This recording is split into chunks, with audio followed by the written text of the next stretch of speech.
Jemaat Tuhan yang dikasihi Tuhan, salam jumpa dan shalom bagi kita semua. Semangat Paskah, Tuhan mengasihi kita. Pada saat ini kita kembali diberikan Tuhan kesempatan untuk menikmati persekutuan di dalam doa, melalui sehati berdoa bersama dengan Gereja Toraja, Jemaat Warakas Klasis Pulau Jawa. Mari kita menyambut kasih Tuhan ini dengan senantiasa mengucap syukur dan kita masuk di dalam saat teduh.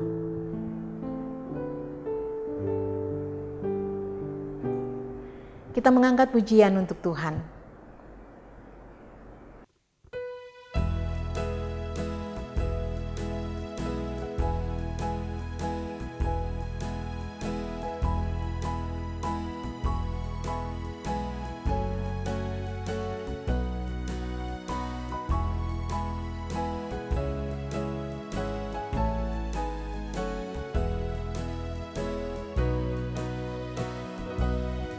Terpuji Engkau, Allah Maha Besar, karena Yesus telah bangkit dan hidup kekal.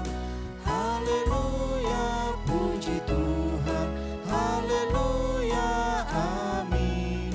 Jiwa kami Kau jadikan segar abadi.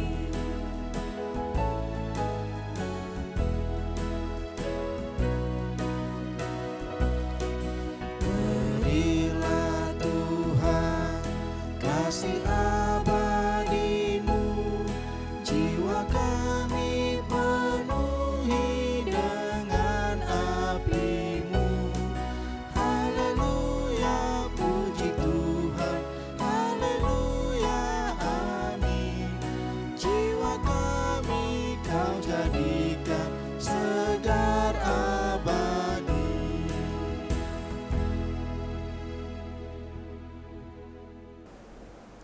Mari kita menaikkan doa, memohon pertolongan di dalam membaca firman Tuhan. Tuhan yang Maha Kasih, Tuhan yang setia, di dalam Tuhan kami Yesus Kristus, yang setia menuntun kami di dalam pertolongan kuasa Roh Kudus. Pujian dan syukur kami persembahkan kepadamu pada saat ini Tuhan, menandai segala kasih setia-Mu yang selalu hadir di dalam hidup kami sampai pada saat ini. Seperti yang Tuhan telah nyatakan buat kami melalui persekutuan yang indah, sehati di dalam doa, sebagai saudara-saudara seiman. Ya Tuhan yang Maha Kasih, kami akan mempelajari sebagian daripada firman-Mu.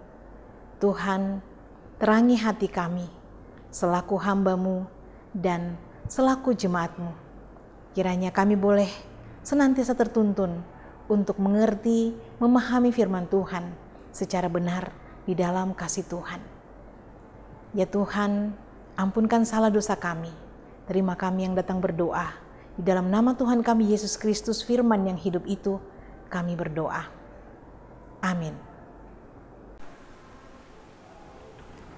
Shalom, sedang jemaat yang dikasihi Tuhan. Pembacaan kita pada hari ini terambil dari kitab Markus pasal 12 ayat 18 sampai yang ke-27. Pertanyaan orang Saduki tentang kebangkitan. Firman Tuhan berbunyi demikian. Datanglah kepada Yesus beberapa orang Saduki yang berpendapat bahwa tidak ada kebangkitan. Mereka bertanya kepadanya, "Guru, Musa menuliskan perintah ini untuk kita. Jika seorang yang mempunyai saudara laki-laki mati dengan meninggalkan seorang istri, tetapi tidak meninggalkan anak, saudaranya harus kawin dengan istrinya itu dan membangkitkan keturunan bagi saudaranya itu. Adalah 7 orang bersaudara. Yang pertama, kawin dengan seorang perempuan dan mati dengan tidak meninggalkan keturunan. Lalu yang kedua, juga mengawini dia dan mati dengan tidak meninggalkan keturunan. Demikian juga dengan yang ketiga. Dan begitulah seterusnya, ketujuhnya tidak meninggalkan keturunan.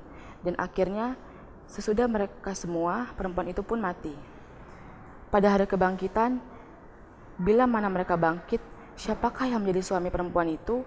Sebab ketujuhnya telah beristrikan dia. Jawab Yesus kepada mereka, "Kamu sesat. Justru karena kamu tidak mengerti kitab suci maupun kuasa Allah, sebab apabila orang bangkit dari antara orang mati, orang tidak kawin dan tidak dikawinkan, melainkan hidup seperti malaikat di sorga. Dan juga tentang bangkitnya orang-orang mati, tidakkah kamu baca dalam kitab Musa, dalam cerita Tera, tentang semak duri, bagaimana bunyi firman Allah kepadanya, "Akulah Allah Abraham, Allah Ishak dan Allah Yakub." Ia bukanlah Allah orang mati, melainkan Allah orang hidup. Kamu benar-benar sesat. Demikian firman Tuhan. Amin.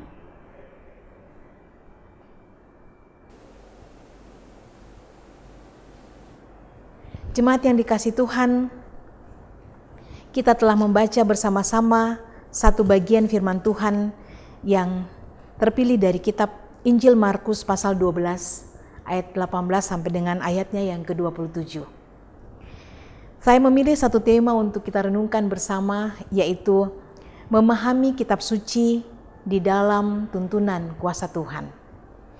Memahami kitab suci di dalam tuntunan kuasa Tuhan. Kitab suci kita yaitu Alkitab adalah buku yang berisi firman Tuhan. Firman Tuhan atau firman Allah adalah tuntunan, penuntun yang sejati untuk hidup sesuai dengan kehendak Tuhan. Karena itu, kita tidak bisa memahami firman Tuhan tanpa mengalami tuntunan kuasa Tuhan. Karena hanya Tuhan yang mengerti akan firman-Nya. Karena firman-Nya ini berasal daripadanya. Oleh karena itu, setiap kali kita akan membaca Alkitab atau kitab suci kita harus sungguh-sungguh memohon pertolongan Tuhan di dalam doa, agar Tuhan dengan kuasa Roh-Nya menuntun kita sehingga kita dapat memahami firman-Nya dengan benar. Hari ini kita belajar dari pengalaman orang Saduki yang datang menjumpai Yesus untuk menanyakan suatu hal yang berhubungan dengan kebangkitan orang mati. Orang Saduki adalah kelompok atau golongan dari orang-orang yang hanya mau menerima kitab Perjanjian Lama dan menolak pengajaran-pengajaran firman Tuhan dari Perjanjian Baru atau pengajaran firman Tuhan yang disampaikan oleh Tuhan Yesus secara khusus mengenai tentang kebangkitan orang mati. Melalui diskusi orang Saduki dengan Yesus, kita mendapatkan pelajaran yang berharga. Yang pertama, jangan pernah memahami firman Tuhan hanya dengan menggunakan akal pikiran kita. Karena akal kita terbatas. Kita hanyalah manusia biasa. Dan Tuhanlah yang memiliki firman ini. Tuhanlah yang maha kuasa. Dan secara akali kita tidak dapat menjangkau kemahakuasaan Tuhan. Rencana-rencana Tuhan dengan akal pikiran kita. Perjanjian Lama dan Perjanjian Baru adalah satu kesatuan. Kita tidak bisa menerima Perjanjian Lama lalu mengabaikan apa yang menjadi pengajaran dari Tuhan Yesus dan rasul-rasulnya dalam Perjanjian Baru. Apa yang disampaikan dalam Perjanjian Lama digenapi di dalam Perjanjian Baru. Karena itu, sebagai orang percaya, kita harus menerima firman Tuhan sebagai satu keutuhan. Hanya dengan tuntunan melalui kuasa Tuhan, kita akan dapat mengerti hal ini dengan baik. Yang kedua, orang yang percaya, yang menghidupi kepercayaannya selama di dunia, ia akan dibangkitkan oleh Tuhan untuk mengalami kehidupan di sorga bersama dengan Tuhan. Karena itulah tujuan kita ditebus oleh Tuhan, untuk mengalami keselamatan dan hidup di sorga bersama Tuhan sampai selama-lamanya. Dan kehidupan di sorga itu tidak lagi sama dengan kehidupan di dunia.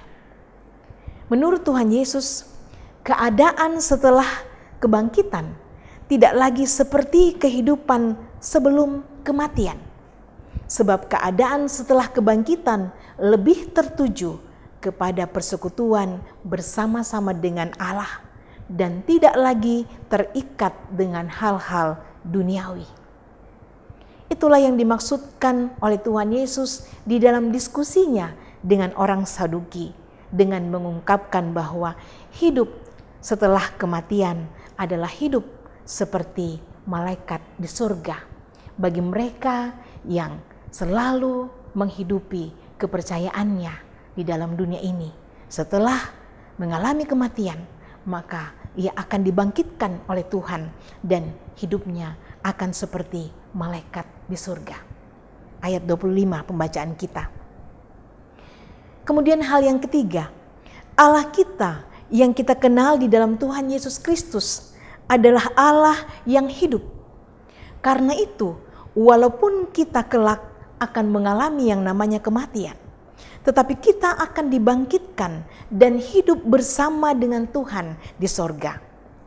Janganlah kita mempersoalkan bagaimana dengan kehidupan di sorga nanti.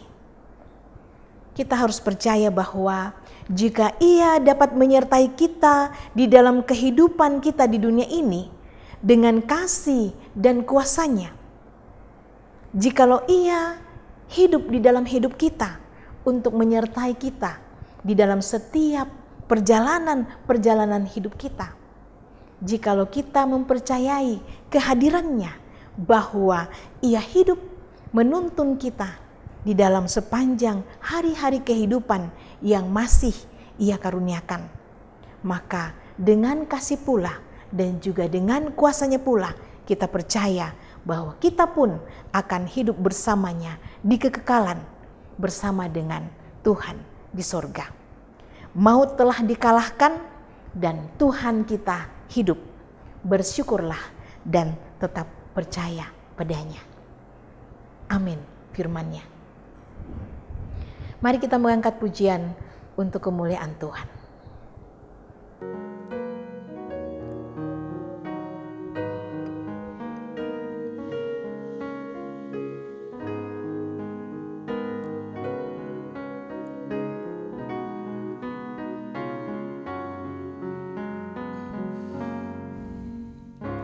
Ku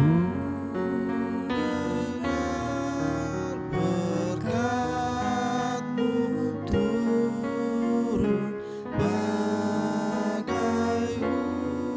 hujan yang lebat, menghidupkan padang gurun dan menghibur yang penat.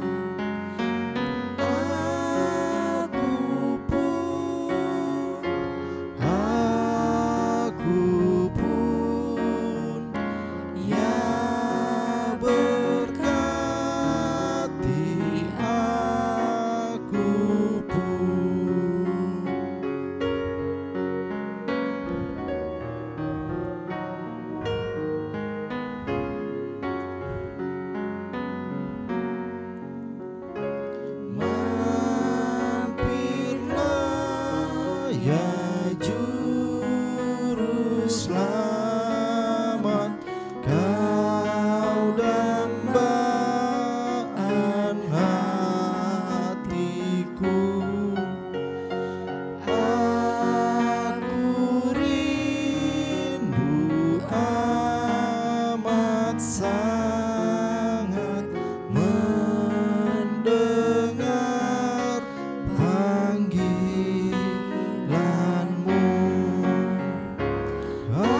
kita menyampaikan doa kita kepada Tuhan. Kita berdoa. Ya Tuhan yang Maha Kasih, Tuhan yang baik. Terima kasih untuk persekutuan yang indah yang Tuhan karuniakan kepada kami pada saat ini. Kami boleh memuji dan memuliakan nama Tuhan. Bahkan kami boleh membaca dan merenungkan sebagian daripada kebenaran-kebenaran Tuhan. Melalui pembacaan dan perenungan ini, kembali lagi kami disegarkan dan diingatkan senantiasa bagaimana kami memahami, membaca akan kitab suci atau Alkitab, firman Tuhan ini dengan senantiasa memohon tuntunan daripada kuasa Tuhan. Karena hanya dengan tuntunan kuasa Tuhan, kami akan dimampukan untuk mengerti dan memahami lebih dalam apa yang Tuhan kehendaki dalam hidup ini. Apa yang Tuhan perbuat di dalam kehidupan kami sebagai anak-anak Tuhan. Bagaimana karya-karya Tuhan dinyatakan di dalam kehidupan kami sebagai anak-anak Tuhan yang sudah ditebus dan diselamatkan di dalam Tuhan kami Yesus Kristus melalui peristiwa salib dan juga kebangkitan Tuhan. Tuhan yang Maha Kasih, Tuhan yang Maha Baik, terima kasih untuk pencerahan melalui firman Tuhan pada saat ini. Tuntunlah kami senantiasa karena kami sadar bahwa kami tidak akan mampu untuk memahami kebenaran firman Tuhan tanpa tuntunan Tuhan sebagai sang pemilik daripada firman ini. Kami percaya bahwa karya Tuhan yang terbaik buat kehidupan kami sebagai anak-anak Tuhan. Tuhan yang Maha Kasih, terima kasih kami menghayati semua perjalanan kehidupan kami sampai hari ini. Di dalam rumah tangga, pekerjaan, bahkan di dalam pendidikan anak-anak. Di dalam setiap perjuangan dan pengharapan kami yakini dan kami percayai bahwa berada di dalam tuntunan Tuhan. Kami juga sadar bahwa tidak mudah di dalam menjalani setiap apa yang Tuhan percayakan di dalam hidup ini untuk tetap berada di dalam jalan-jalan Tuhan. Ada begitu banyak godaan dan tantangan buat kami Tuhan. Tetapi ketika kami selalu berpegang pada kebenaran firman Tuhan dan selalu mengandalkan Tuhan di dalam hidup ini, Tuhan, kami sungguh merasakan pertolongan dan tuntunan Tuhan saja. Tuhan yang Maha Kasih, Tuhan yang baik, kami berdoa untuk segenap orang tua kami, saudara-saudara kami, anak-anak, bahkan cucu-cucu yang saat ini berada di dalam proses-proses pemulihan, yang dirawat di rumah sakit maupun juga yang dirawat di rumah ya Tuhan. Di dalam setiap proses-proses pemulihan yang dilakukan baik oleh medis maupun juga melalui obat-obat yang diberikan, Tuhan, kami berdoa, kami mohon jamahan Tuhan sehingga yang mengalami sakit penyakit boleh mengalami kesembuhan yang daripada Tuhan. Kami juga berdoa untuk sesama kami yang dirawat baik di rumah sakit maupun di rumah, yang terpapar ataupun yang isolasi, yang terpapar pandemi COVID-19, yang isolasi Tuhan di berbagai tempat. Kami berseru kepadamu, memohon pertolonganmu Tuhan, melawat mereka, menjamah dan memulihkan mereka semua, sehingga dapat menjalani hari-hari kehidupan ini dengan baik lagi. Ya Tuhan, Tuhan kami, demikian juga setiap pergumulan-pergumulan hidup kami yang lain. Kami mengingat saudara-saudara kami korban banjir bandang di NTT ya Tuhan. Kami mohon kiranya Engkau menguatkan dan menghiburkan mereka, bahkan juga menolong mereka di dalam memperbaiki semua bangunan-bangunan yang rusak, bahkan juga ya Tuhan menjamah akan kehidupan mereka, di mana iman mereka sungguh terguncang saat ini dengan peristiwa yang terjadi ini. Hiburkanlah mereka Tuhan, kuatkanlah mereka, utuslah kami untuk mengambil bahagian, untuk meringankan beban kehidupan daripada saudara-saudara kami di sana. Tuhan yang Maha Kasih, Tuhan yang baik, saat ini juga kami berdoa untuk pemerintah dan para medis di dalam melaksanakan vaksin COVID. Tuhan menuntun dan menyertai sehingga semuanya boleh berjalan dengan lancar dan baik. Demikian juga ya Tuhan untuk pelayanan-pelayanan gereja dimanapun berada. Kami serahkan semuanya kepadamu, kiranya Engkaulah yang senantiasa menuntun dan menyertai. Baik pelayanan melalui ibadah-ibadah offline maupun juga secara virtual. Tuhan menolong agar semuanya boleh berjalan di dalam tuntunan Tuhan. Dan di dalam setiap kondisi-kondisi, situasi-situasi yang ada di tengah-tengah masyarakat, kami juga menyerahkan ke dalam tangan pengasihan Tuhan, sehingga semua masyarakat senantiasa tekun berdoa dan senantiasa mengarahkan hati kepada Tuhan untuk memohon pertolongan Tuhan dan dikaruniakan hati yang lembut untuk bersama-sama berjuang menghadirkan damai sejahtera, keharmonisan di tengah-tengah kehidupan di mana kami berada. Tuhan yang Maha Kasih, Tuhan yang baik, inilah doa kami. Kiranya Engkau sempurnakan semua itu ya Tuhan. Di dalam Putramu Tuhan kami Yesus Kristus yang sudah mengajar kami doa Bapa kami. Bapa kami di dalam sorga, dikuduskanlah namamu, datanglah kerajaan-Mu, jadilah kehendak-Mu di bumi seperti di sorga. Berikanlah kami pada hari ini makanan kami yang secukupnya, dan ampunilah kami akan kesalahan kami, seperti kami juga mengampuni orang yang bersalah kepada kami. Dan janganlah membawa kami ke dalam pencobaan, tapi lepaskanlah kami daripada yang jahat, karena Engkau yang punya kerajaan dan kuasa dan kemuliaan sampai selama-lamanya. Amin. Jemaat yang dikasihi Tuhan, kita telah menikmati persekutuan yang indah di dalam Tuhan melalui sehati di dalam doa. Kita percaya bahwa di dalam persekutuan yang kita hidupi ini, Tuhan akan selalu memberkati kita. Sampai berjumpa di sehati di dalam doa pada hari-hari selanjutnya. Semangat dan sehat selalu buat kita. Tuhan memberkati kita semua. Shalom.